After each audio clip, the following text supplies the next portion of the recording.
Sir నమస్తే sir. నమస్తే సంతరావు. వ్యాపారం గొప్పదా, ఉద్యోగం గొప్పదా సార్?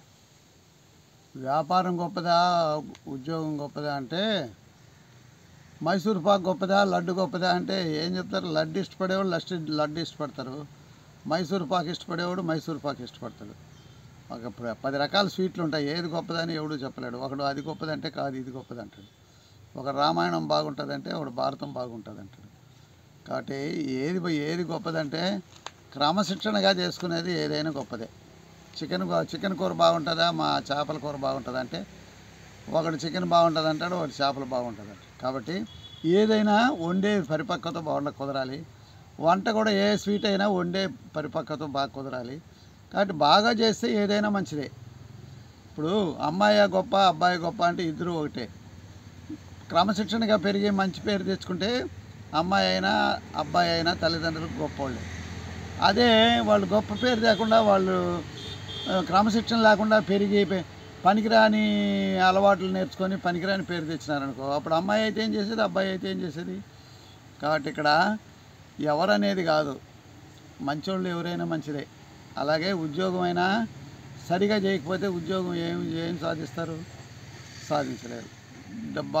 గొప్పగా ఆస్తులుండి అంతస్తులుండి ఉండేవాడికి ఉద్యోగం అవసరం లేదు వాస్తవంగా. సరే, కొంతమందికి ఏమీ లేని వాళ్ళు ఉద్యోగం చేసుకోవాలి తప్పనిసరి. అట్టని ఉన్నవాడు ఉద్యోగం చేయకూడదు అంటే వాడేమన్నా నేను సమాజ సేవ చేయాలి, ఒక ఆఫీసర్గా నేను పేద ప్రజలకు సహాయం చేయాలి, మరి నేను ఉద్యోగంలో ఉంటేనే సేవ చేయగలుగుతాను, లేదంటే నేను నా ఇంటికాడ వ్యవసాయం చేసుకుంటే సేవ చేయలేను కదా అని ఒకడంటాడు. ఒకడేమంటాడు, ఉద్యోగంలో నేను ఒకడు బతుకుతాను, మరి వ్యాపారం చేస్తే 10 మందికి బ్రతుకు తెరువు కల్పించచ్చు అని ఒకడంటాడు. కాబట్టి రెండు గొప్పవే వసంతరావు. 2 కళ్ళల్లో ఒక కన్ను పొడుచుకో అంటే ఏ కన్ను పొడుచుకుంటావు? ఏ కన్ను పొడుచుకోలేవు. అలాగే ఉద్యోగం మంచిదే, వ్యాపారం మంచిదే, కానీ చేసేవాడిని బట్టి ఆధారపడి ఉంటుంది. నువ్వు ఉద్యోగం డిసిప్లిన్గా చేసుకొని మంచి పేరు తెచ్చుకొని ఆఫీసర్ల దగ్గర మంచిగా ఉంటే అది మంచిదే, ప్రజలకు సేవ చేస్తే అది మంచిదే.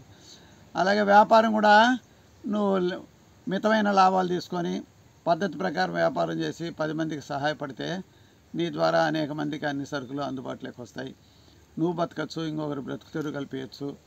కాబట్టి క్రమశిక్షణగా చేసేది ఒక న్యాయం, ఒక పద్ధతి, అట్లా చేసేది ఏదైనా మంచిదే. ఉద్యోగం అయినా మంచిదే, వ్యాపారం అయినా మంచిదే. దీంట్లో ఒకటి మంచిది ఒకటి చెడ్డది అనేది ఏం లేదు, మనం చూసుకునే విధానాన్ని బట్టి ఉంటుంది.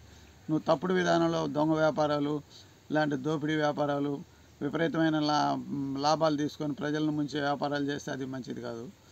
అలాగే ఉద్యోగం కూడా లంచాలు తీసుకొని ప్రజల్ని ఏడిపించే ఉద్యోగాలు చేస్తే అది మంచిది కాదు. కాబట్టి ఏదైనా నీ మనసును బట్టి ఉంటుంది. నువ్వు ప్రశాంతంగా ఉద్యోగం చేసుకొని రూల్ ప్రకారం చట్ట ప్రకారం నువ్వు ప్రశాంతంగా చేసుకుంటే ఉద్యోగమైనా మంచిదే. అలాగే వ్యాపారం కూడా మంచి వ్యాపారం, స్మగుళ్ళది దొంగ బిజినెస్లు అట్లాంటివి కాకుండా పద్ధతి ప్రకారం వ్యాపారం చేసుకుంటే అనేక మంది నీ కొట్టుకొస్తారు, నీ దగ్గరికి వ్యాపారానికి వస్తారు, కొంటారు.